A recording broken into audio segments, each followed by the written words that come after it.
The pursuit of AI is painted as an international race. The media trumps it up as a heavyweight contest between America and China!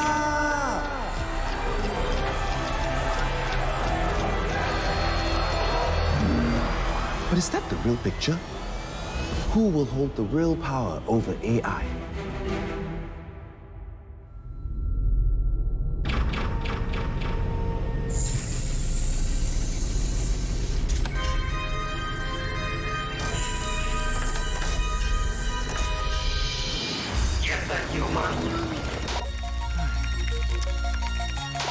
Your Honor, and nothing but the truth. Honey, would you like some coffee? Yes, please.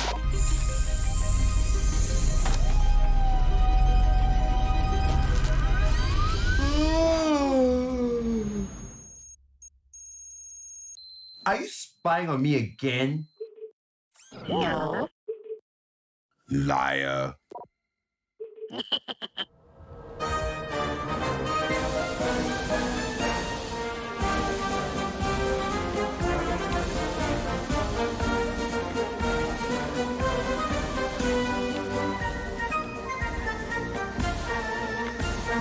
America is the most powerful nation in the world, and in terms of AI technology, the US is a heavyweight champion.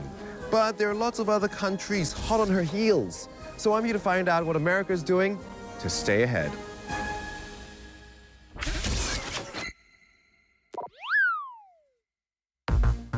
The US Department has invested in AI for 50 years, and their agency that made those strategic bets hold DARPA. For over 60 years, DARPA, the Defense Advanced Research Projects Agency, has funded breakthrough technology projects that have changed our world. Technology that DARPA kickstarted decades ago now forms the foundation of the internet, the global positioning system GPS, self-driving cars, stealth technology, and even the computer mouse. DARPA invests billions in search of next-generation AI, and that could transform our world again. So we really see AI as making it possible for a machine to really start to function more as a colleague or partner than just merely as a tool. Do you regard that America is leading the world in AI know-how? We are a world leader. A lead can be very short-lived. And that's pretty much due to the democratization of technology throughout the world, particularly in information technologies, computer-based technologies. I asked that question earlier because Vladimir Putin has been quoted as saying that the nation that leads in AI will rule the world. It's asking, say, I have silicon transistor technology, I'm going to rule the world. I have AI technology, I will rule the world. By itself, it has no impact. You will need the human beings who will take it, understand how to incorporate it into bigger systems, understand how to then use those systems that start to make that big difference. So how does the USA maintain its technological advantage in terms of AI? I think the United States certainly has an excellent infrastructure or ecosystem that be able to pull that in and turn it into products and other types of applications.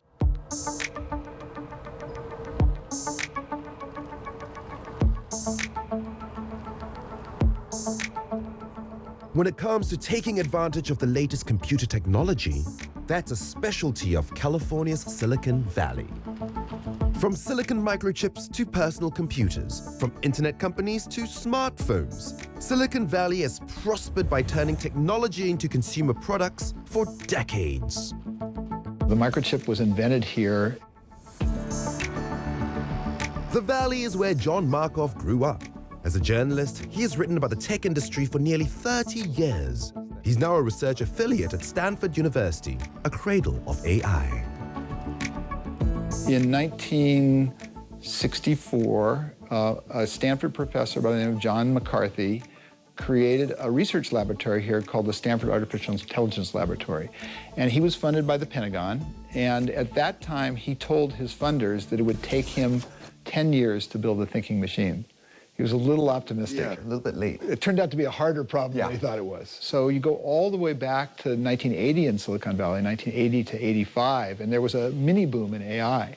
And everybody thought that AI was going to be the next big thing then, and they were wrong. They were too early, and so a bunch of companies who started, and they all folded. It was called the AI winter. It's a boom and bust economy, and there's no reason that won't happen again. Now, AI seems to be taking over the world. The Valley sees a new idea, and everybody goes after that idea. And that's what's happening with AI. Not only did you have an investment cycle with Silicon Valley's venture capitalists, but there was also a wave of Chinese investment into Silicon Valley. And you get both of those things together, and you have this huge fire hose of money, and so you have this really remarkable period. Would you prefer the future of AI to be dominated by Silicon Valley rather than, say, China or Russia? Better that the technology is controlled by a democratic country than a non-democratic country. But I actually think about it on a different axis. It's actually, are we going to use these technologies to augment the human mind, or are we going to use it to replace the human mind? A lot of the best engineers in Silicon Valley have that value set. That is, that we want to use this technology to empower the best parts of humanity. But Silicon Valley values can bump against the demands of America's military. In 2017, Google signed a contract with the Defense Department to provide its AI technology for Project Maven, where they would help them use machine learning to analyze drone footage.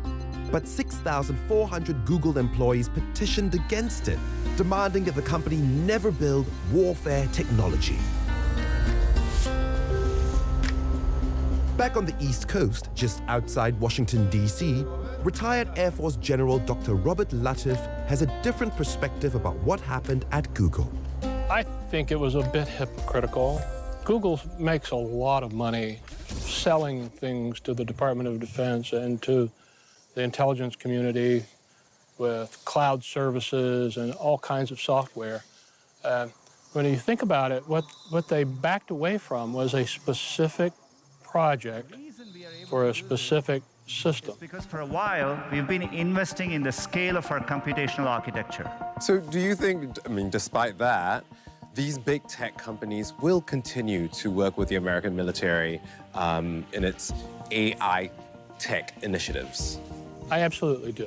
They have responsibilities to shareholders, and they're all good Americans. They're American companies. So do you think there is a global arms race going on right now in terms of AI? Yes, there is a big arms race going on, particularly between the U.S. and China and Russia.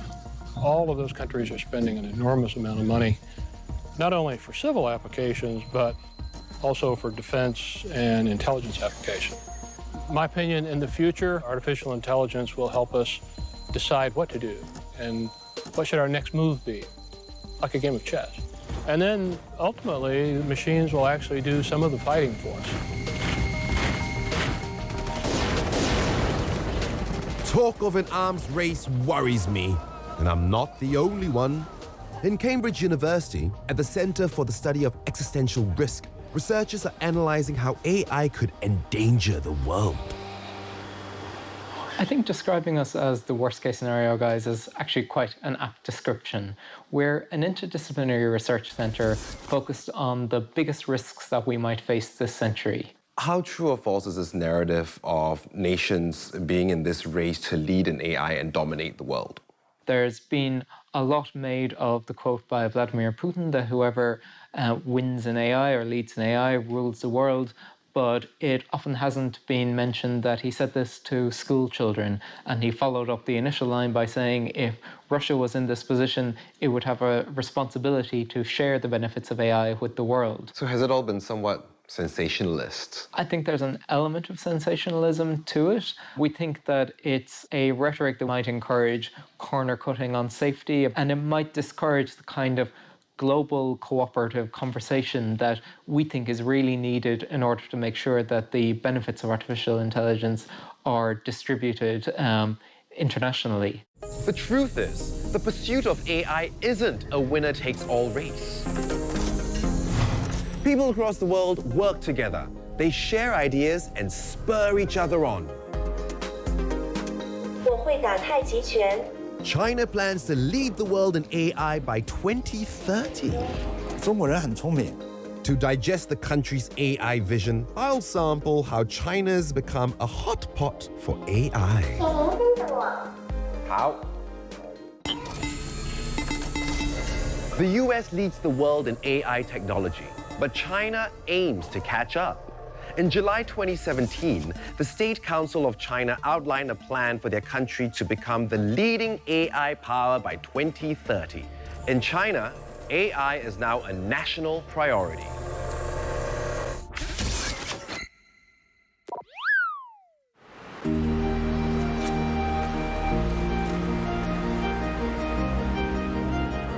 Before I go to China, I visit Oxford University's Future of Humanity Institute to speak with Jeffrey Ding.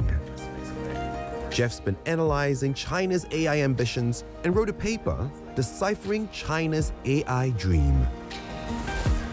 Why would China want to lead the world in AI? They see AI as the next industrial revolution that is essential for countries to be on the leading edge of. So you capture the most gains, you're on the forefront of what drives future economies and future technologies. So they see AI as this enabling factor that will allow them to climb the value chain for manufacturing, allow them to keep maintaining GDP targets with a declining labor force and aging populations and maintain performance legitimacy. You also have very important related objectives in the military space, maintaining national security, ensuring ways to better manage the population through data-backed governance methods. And then finally, the countries that are on the leading edge are viewed as more powerful, or viewed as more influential. So there is that prestige and reputational element as well.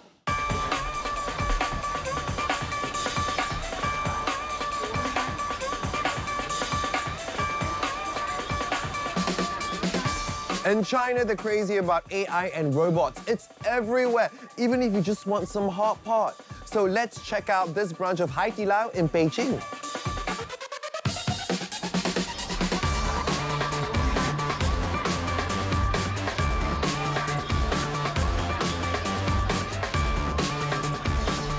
This looks like a laboratory, but no, there's no DNA of cavemen or the cure for cancer. What this is like the distribution center. A robot arm grabs your order and a robot waiter serves it to you. 中国是以应用场景来推动我 AI 产业在科技发展的进步。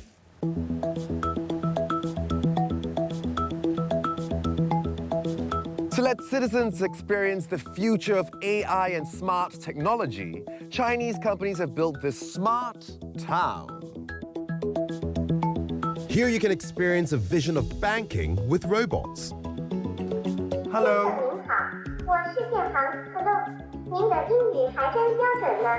Oh, thank you very much for the compliment. 好的，小龙贤这就带您去智慧理财区，请您跟着我。好。 You can access this unmanned 24-hour smart shop with your face. Recognizes my face. 欢迎光临。光临光临. Oh, there we go. In we go. I want everything.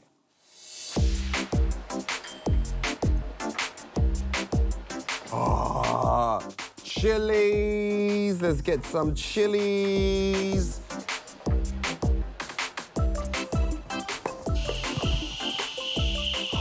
Oh, right, I guess I forgot to pay for the chilies by scanning the code. Obviously, this is pretty convenient. And always remember, shop theft is a crime.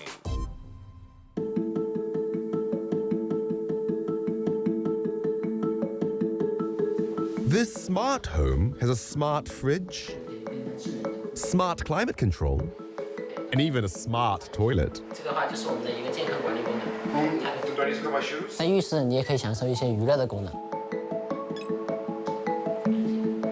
只要您在这个浴室都可以的。可是如果我在马桶上，你可以用语音的方式，你可以用语音指挥它。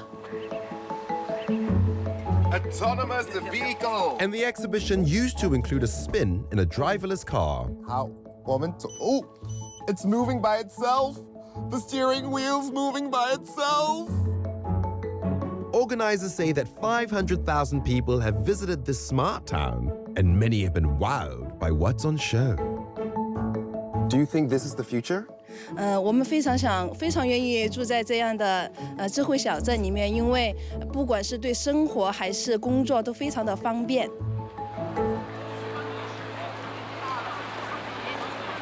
Chongqing aims to be the largest smart city in Asia. With a population of 30 million, it's a treasure trove of data. But with so much of it all, it will take AI and machine learning to make sense of it all.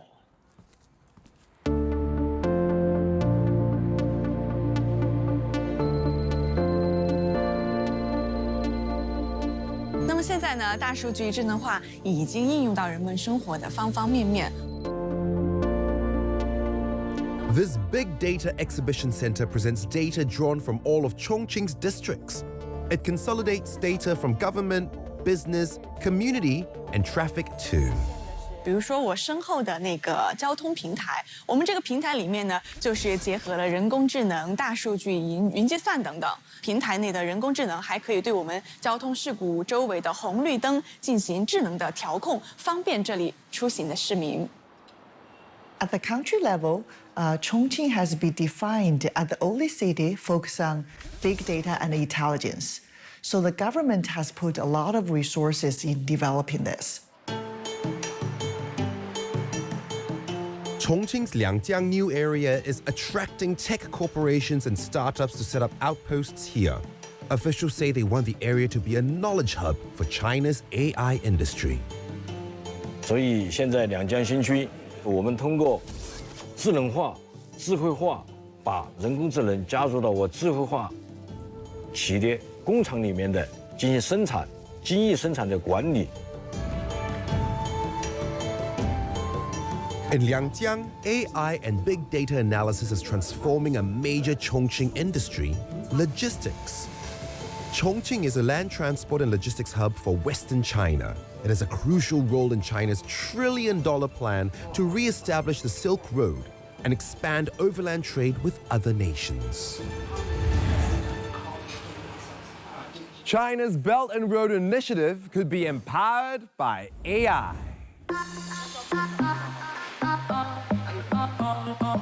AI 作为重庆市的战略新兴产业，那么说我们最大的一个短板就是人才，人才决定一个城市的高度。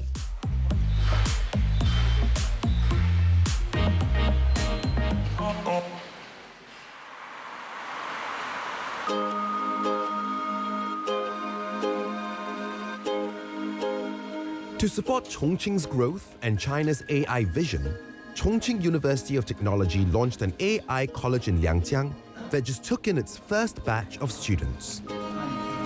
你好，我是来自重庆理工大学人工智能学院的脑。我会打太极拳，你想看吗？想。想，请稍等。 重庆理工大学的两江人工智能学院是2018年今年的6月9号正式挂牌的，在全国应该说还是前10所大学当中率先建立了人工智能学院。 This AI college was founded just a year after the central government announced its national AI strategy. The college has gained instant credibility by taking in established faculty members from Peking University and much investment from the state. At least half the students come from across China, and admission is only for those with top-tier grades. 报名的踊跃程度和社会的认可程度是相当高的。 人工智能是研究使计算机来模拟人的某些思维过程和智能行为，如学习、推理、思考、规划等的学科。 China wants to be a world leader in AI. So how important is education in achieving this goal? And from what you've seen of the students and the education system, is achieving this goal a reality? 中国人很聪明，做人工智能。 首先得有人的智能，我相信最聪明的中国人一定能搞出最好的人工智能，在未来一定会引领世界人工智能发展的方向。AI dominance depends on very smart people. Alex Beard has studied education systems around the world and says China will become the best in AI through education. What I think China has is a great basic education system, and they've just announced last year this big AI education policy. So they're planning to build national institutes of artificial intelligence education across the country. They're bringing AI education into the curriculum for secondary schools. So kids in Shanghai, for example, know 3 years more maths and 1.5 years more science than kids in the UK. Why is education the key to winning this long race towards AI dominance? Well, there is a Chinese saying, which I really like, that if your plan is for 1 year, plant rice, if your plan is for 10 years, plant trees, and if your plan is for 100 years, educate children. China's AI industry is getting involved in education too. This high school textbook about AI fundamentals was released by one of China's leading AI startups, SenseTime. Usually it takes about 5 or 6 years to produce a PhD. So we've figured instead of saying you can only learn about AI in college, you can actually learn when you're in high school. The textbook was implemented today in about 100 top high schools in China. In 2018, SenseTime was the world's highest valued AI startup, valued at over $4.5 billion US. With supercomputing and its own deep learning platform, SenseTime can identify multiple people and objects in real time. It's helping its customers with security, governance, and traffic control. Our customers could use this to find the traffic jam or traffic accidents, and we can tell which one's responsibilities in this traffic accident. Oh, that looks real close. Is that 警察, policeman? Yeah, policeman. Oh, he almost hit someone, you know. Actually, China's the perfect place to see this sort of thing, because the way people drive here is very scary. It's like that. China has made international headlines for its advanced use of facial recognition. Using an extensive network of CCTV cameras, authorities have managed to locate long-lost fugitives and even missing children. But some question if powerful AI should be used to watch over citizens.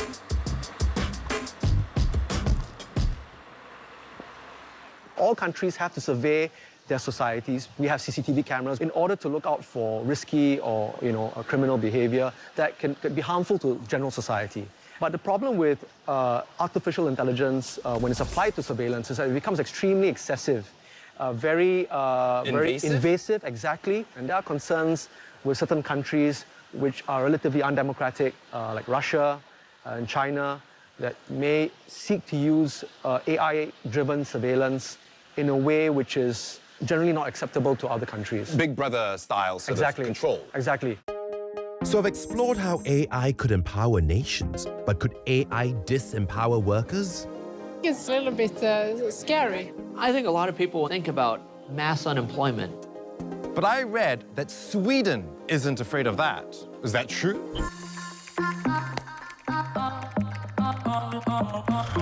I would hate to lose my job and be replaced by a robot or AI.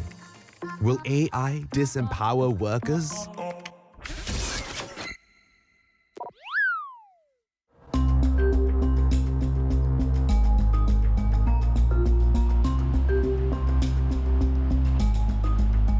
Michael Chui is a researcher who worked on a disturbing, eye-catching report for McKinsey Global Institute. The December 2017 report said that AI and automation would make 75 to 375 million workers switch job tasks by the year 2030. I think a lot of people, when they think about AI and robotics, think about mass unemployment. They think about people losing their jobs. And by the way, that likely will happen going forward. But that's not new. I mean, we've actually seen in history, here in the United States in 1900, 40% of the US workforce was involved in agriculture. And 70 years later, it was about 2%. Well, we don't have 35% unemployment here because we've created new activities to pay people to do over time. And I think what we've seen in our research is that there definitely are scenarios where even going forward, there'll be enough work for people to do. So the shift in mindset is not as much to worry about mass unemployment, but really to take that problem-solving mindset to how do we do mass redeployment. We think it's one of the grand challenges of the next few decades. Reports say that AI and automation could displace hundreds of millions of jobs. But I read that Sweden isn't afraid of that. Is that true? What do they know that we don't?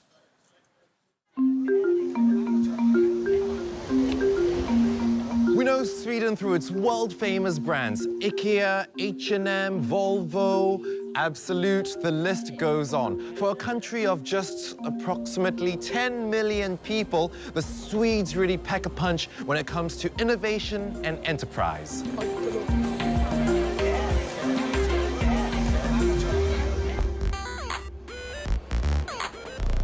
To understand how Swedes approach technology, I visit the Epicenter in Stockholm. It may look like yet another hip co-working space, but its staff and members have embedded microchips in their hands that open the door to new possibilities. Now, I never forget my keys. You just swipe the door and off we go. Welcome to Epicenter. Oh, thank you. Wow. My host is Epicenter's Chief Disruption Officer, Hannes Hueblad. So I swipe my chip here, and here we go. Can I treat you to a sparkling water? Of course. Thank you very much. So that was the transaction. Okay. And the chip is my wallet. Right. So this is a pretty neat hack.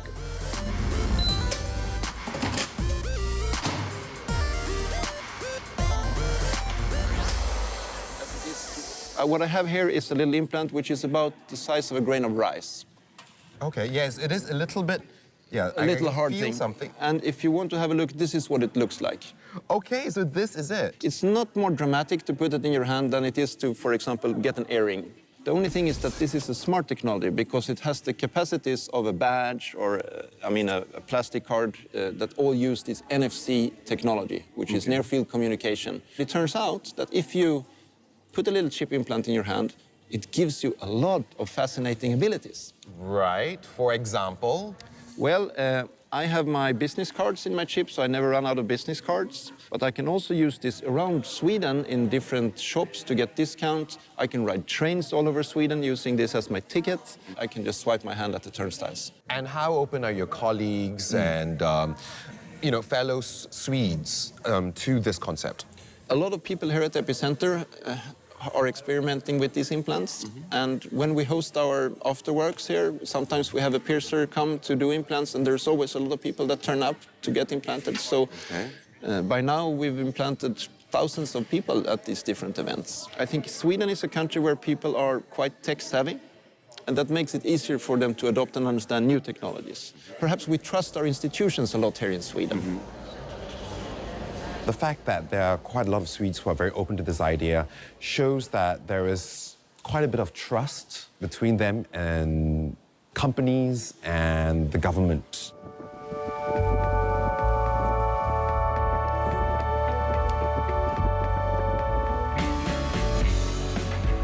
Swedes trust their government so much that they pay over 50% income tax. In return, citizens expect their government to provide social welfare, services, and a safety net.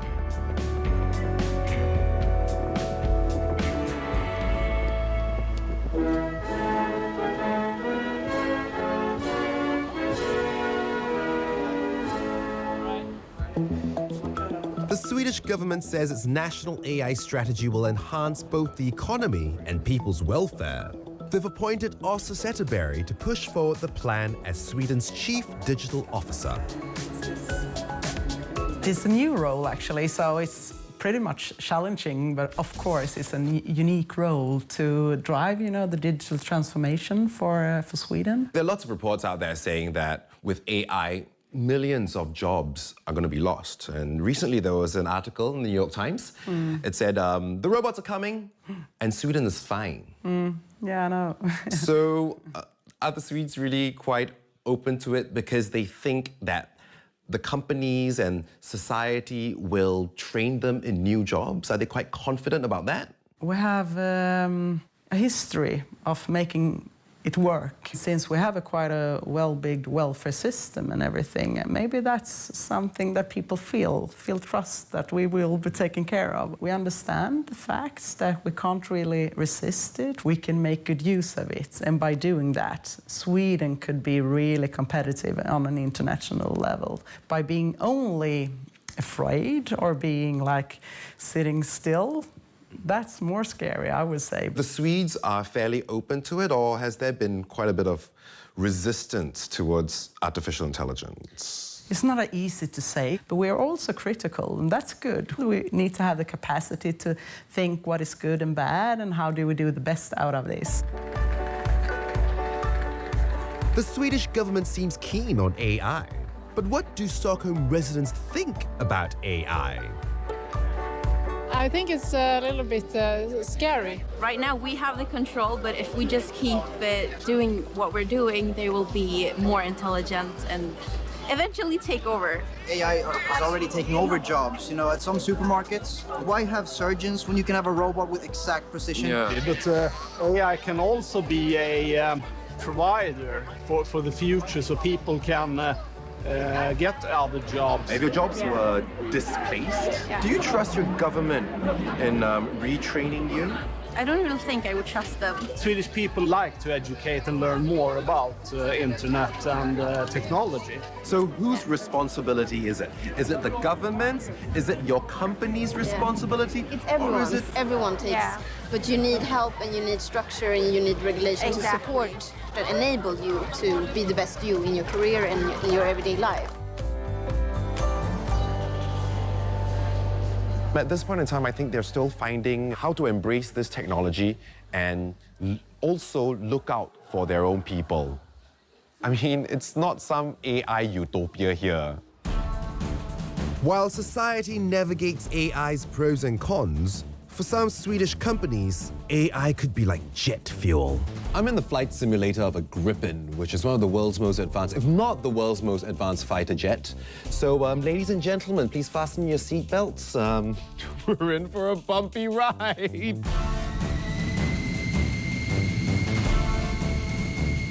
The Gripen is designed by Saab, a Swedish aerospace and defense company. Saab was founded in 1937 to develop Sweden's first fighter plane when no one would sell them one. Yes, let's do a loop. Let's do a loop. Let's do a loop. Okay, here we go. 1, 2, 3. Oh, I can't. Fish. I can't do this. Where am I? Fighter jets like the Gripen showcase Sweden's determination to innovate with cutting-edge technology in spite of their size. Will AI make a better pilot compared to me? Of course.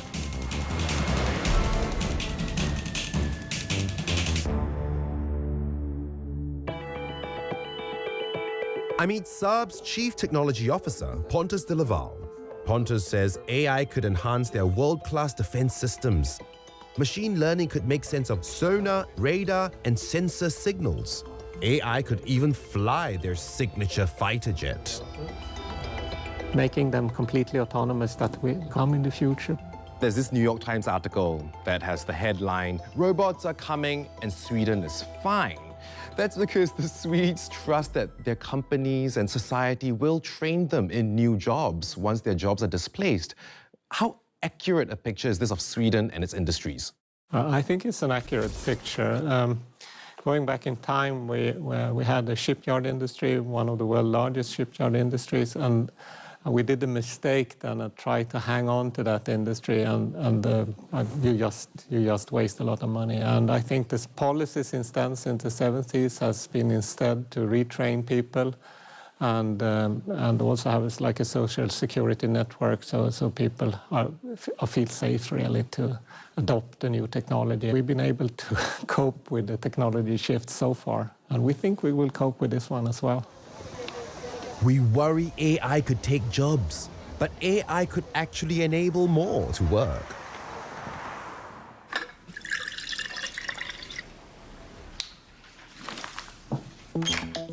Microsoft's Seeing AI app describes aloud what it sees on camera. I think it's a man jumping in the air doing a trick on a skateboard. It was created by a visually impaired developer to enable those with poor sight to make sense of the world around them. Seeing AI has been embraced at Pope Jai Thai Restaurant, a social enterprise that gives people with disabilities meaningful work. A lot of people say that AI will take away jobs for many people. But I think your situation is slightly different, right? I feel that it creates jobs for us. For example, the visually impaired community, they are able to do more work.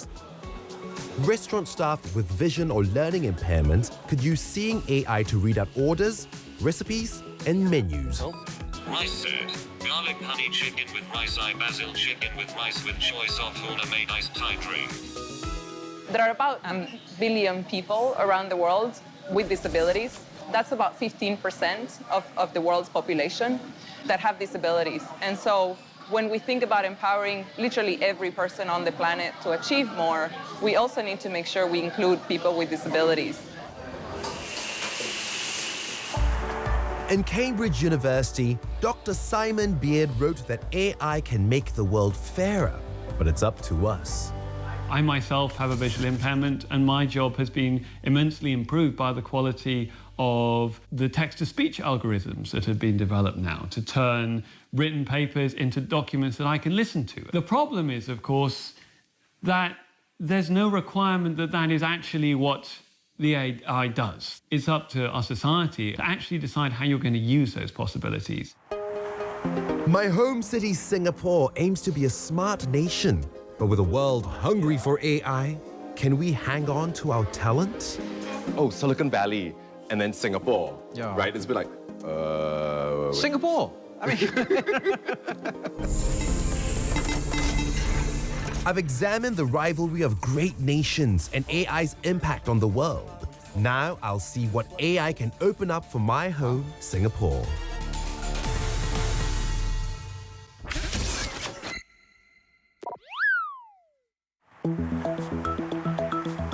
I believe that Singapore has a role to play in the AI world, and certainly this should not be limited by the size of our country. Oliver Tan is the chief executive of vSense, Full table! one of Singapore's leading startups specializing in AI. With these tools, we can amplify the relevance that Singapore has as a country. Instead of being 50 million people, we can still achieve the same impact using artificial intelligence, even though we are a country of 5.5 million people. vSense's visual search engine empowers international retailers like Zalora and Uniqlo, enabling consumers to search their products online using just an image. Pictures are universal language. It cuts across Japanese, Korean, Italian, so we are able to help people find products without them searching for keywords. Take a picture of a nice shirt. Yeah. Flamingo. Yeah. It's from Walmart. It's from $18.50. Wow, Walmart so expensive. Walmart should be cheaper, you know. These big companies, they've got lots of money, and you're a smaller company in Singapore. How do you compete for the talent? So talent is very precious, especially AI talents today. Talent is mobile today. They like to work with people that are smarter than themselves.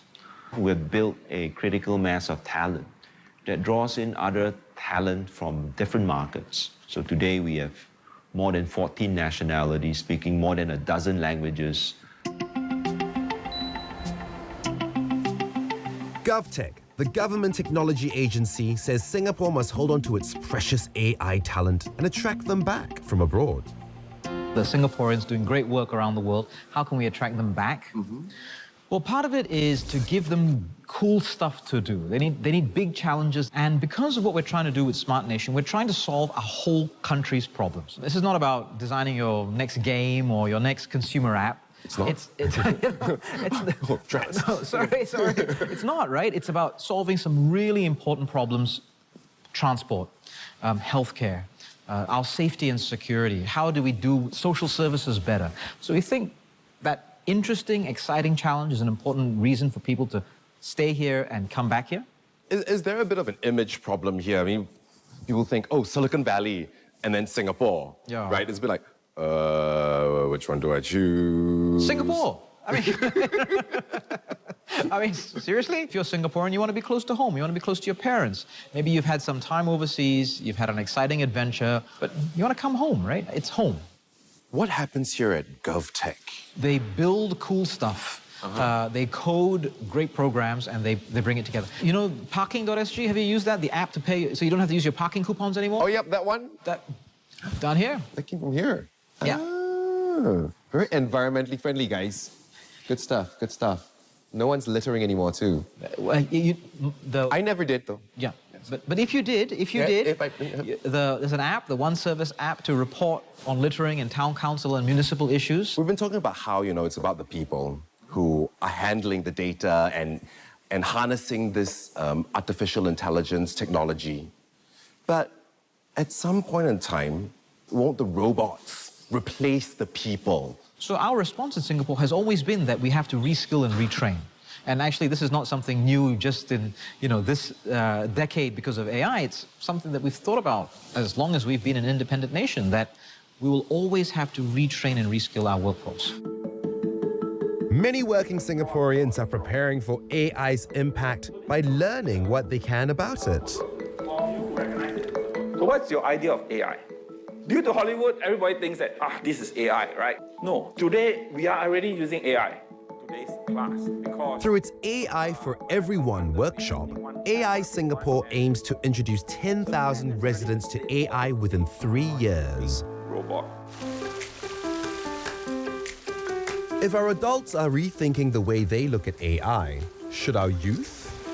Youth are really going to be the next generation of people who will have the strongest say and will be in a position to shape this technology. And we have to start off with at the level of ideas. As part of the Education Ministry's Gifted Education Program, University Professor Dr. Graham Ong Webb mentors some of Singapore's brightest young minds and guides their studies of how AI could impact society. Okay, well, tell me more about your study into AI. I'm studying AI in the area of healthcare, namely elder care. We have learned about AI in the transportation sector. I'm doing a research on what the public thinks of AI. For example, I could state a question: do you think AI would eliminate the human race? So do they think we're going to be eliminated? Mostly not. After my research, I definitely feel that there's a need for greater public awareness, because I think most people are either foreign towards the idea of AI or they underestimate AI. So how does working with these students prepare us for the future? The mantle is really on the next generation of Singaporeans, and that's where we need to be investing a lot of our energies, preparing them for the future prospect of AI.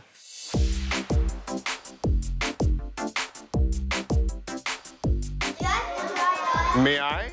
Yeah! Awesome, let's do it. At Child First Singapore, they teach students to code and program robots by the time they graduate at 6 years old. Diagonals like the cross. There's the A-B pattern. A, B, A, D. We can repeat 2 times. We started as a bilingual school where we practice half-day English and half-day Chinese. But with the advent of AI, we feel that it's important for children to learn the third language, which we believe is coding, the language to communicate with robots and AI. Now look at this function 1. There is a repeat sign like 60 normal, 55, for 60 normal, 55. After turn right 45, 60. As you know, for learning a language, it's best to learn it when you're young. Sarah, what's 22?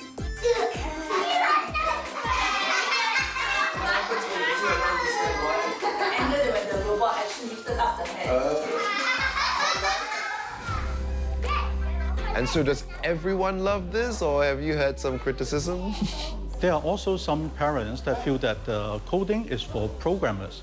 My child is going to be a doctor or lawyer. Why is this relevant to my child? But the reality is AI is going to impact all industries and all jobs. So how can exposing children to robots and AI make them more human? For example, like the robot dance that you saw earlier, that is a creative endeavor. Okay, they need to think about how to position the robots, what dance steps they need to do, the music. This goes beyond just the coding and the programming side. They have to communicate, they have to work as teams, they have to solve problems, they experience failure and success. The robot dance is just the means of training them on these much bigger things. As a result, they become more human. Like this? Ah!